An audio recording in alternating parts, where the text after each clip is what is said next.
Bonjour à tous et bienvenue dans Business Africa, je suis Ronald Cato. Au sommaire de ce numéro, la zone de libre-échange continentale africaine fête son premier anniversaire. Présenté comme la solution au faible commerce intra-africain, le projet avait été lancé en pleine pandémie. Nous dresserons le bilan de cette première année d'échange et les opportunités offertes pour 2022.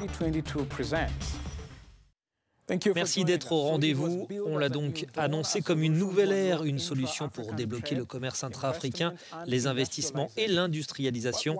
Mais un an après le lancement de la zone de libre-échange continentale africaine, l'élan a été freiné par la pandémie et la première récession du continent depuis 30 ans. L'Afrique a clôturé une année d'échanges commerciaux dans le cadre de sa zone de libre-échange continentale africaine, la ZLECA, avec des résultats mitigés. La ZLECA vise à former la plus grande zone de libre-échange du monde en reliant près de 1,3 milliard de personnes dans 54 pays africains. L'accord vise à créer un marché unique pour les biens et les services afin d'approfondir le commerce intra-africain dont le PIB combiné s'élève à environ 3 400 milliards de dollars. Mais le rythme des activités a été entravé par la pandémie de coronavirus, la plupart des économies retardant leur réouverture complète, ainsi que par les négociations interminables sur les règles d'origine, les barèmes tarifaires et les barrières non tarifaires.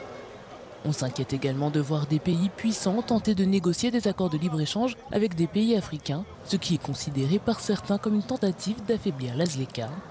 Le commerce intra-africain reste faible par rapport au commerce entre pays d'autres continents et la ZLECA est présentée comme la solution. Les pays doivent maintenant insuffler un nouvel élan au pacte car les ambitions d'industrialisation et de croissance de l'Afrique en dépendent. Mon invité aujourd'hui est Jude Moore. Il est chargé de mission au Centre pour le développement mondial. Il a également occupé le poste de ministre des Travaux publics du Libéria. Il nous rejoint depuis Washington. Merci beaucoup de votre présence. Quel bilan faites-vous de la première année d'existence de la ZLECA ?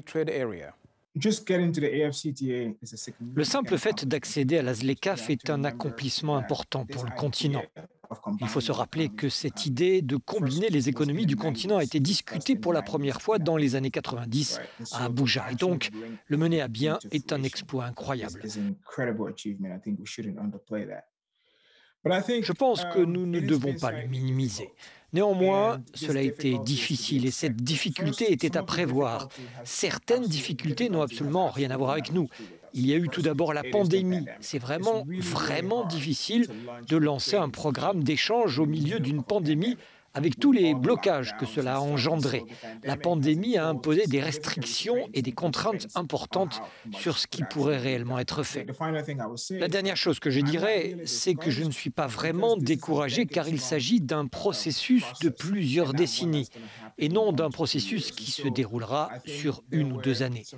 Donc je pense qu'il y a des points vraiment brillants, mais aussi une certaine conscience de la difficulté du chemin à accomplir. Vous observez à juste titre que le commerce a été lancé en pleine pandémie et que les progrès n'ont pas été aussi rapides que prévu. Mais quels sont les prochains obstacles qui devront être surmontés en 2022 ? Tout d'abord, l'une des choses que nous devons résoudre consiste en un mécanisme de règlement des différences. Parce que nous avons vu qu'entre le Kenya et l'Ouganda, ou entre l'Ouganda et le Rwanda, des barrières non commerciales deviennent un problème. Et quand cela se produit, il doit y avoir un moyen par lequel ces problématiques doivent être résolues. En Afrique de l'Ouest, nous avons la même chose avec le Nigeria et les pays voisins, le Niger et le Bénin.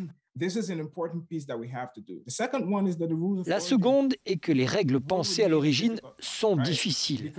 Nous entrons dans la zone de libre-échange à différents niveaux.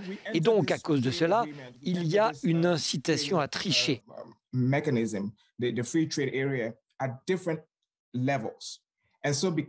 Et donc, il faut clarifier les règles d'origine. Je ne dis pas que certains vont saper le processus, mais les perdants seront incités à tricher. Et donc, à cause de cela, il est important pour nous de pouvoir le faire et nous devons ensuite aborder cette question des perdants. Car certains pays vont profiter plus que d'autres de l'intégration des économies. Comment donc dédommager ceux qui finissent par être perdants? On l'a compris, la zone de libre-échange concerne le commerce intra-africain, mais on ne peut pas ignorer non plus le rôle des partenaires extérieurs de l'Afrique. Quel rôle justement doivent-ils jouer pour contribuer à la réussite de ce programme? Nous avons vu de très bons signes, par exemple, lorsque cette nouvelle politique des États-Unis envers le continent a été développée sous l'administration Trump et maintenue par l'administration Biden. Lors de son introduction, l'objectif était de doubler le commerce bilatéral entre l'Afrique et les États-Unis. Et les États-Unis ont créé pour la première fois une institution de financement du développement qui financerait le type d'investissement qui en aurait besoin. Donc, vous voyez, du côté américain, il n'y a pas que des paroles, il y a des actions politiques qui sont en place pour que cela se produise. Du côté chinois, même chose. Vous avez vu lors du sommet Chine-Afrique, FOCAC, l'un des engagements les plus importants pris par les Chinois au FOCAC était au cours des 3 prochaines années d'exporter 300 milliards de dollars vers la Chine. Il n'en reste pas moins que je pense qu'il y a encore des signes inquiétants. La Chine et les États-Unis tiennent toujours à signer des accords commerciaux bilatéraux. Et les accords commerciaux bilatéraux nuisent à ce que nous essayons de faire en tant que continent. Nous essayons d'aller dans une direction multilatérale et lorsque nous négocions en tant que bloc multilatéral, nous avons plus de poids que lorsque nous négocions en tant que pays individuel. Tant que les États-Unis et la Chine continueront de nous éliminer un par un, alors même qu'ils ont mis en place ces énormes mécanismes qui sont censés aider à l'intégration du continent, ces actions pourraient saper cette intégration. Dieu des morts, merci d'avoir répondu à notre invitation. Merci Ronald et bonne année.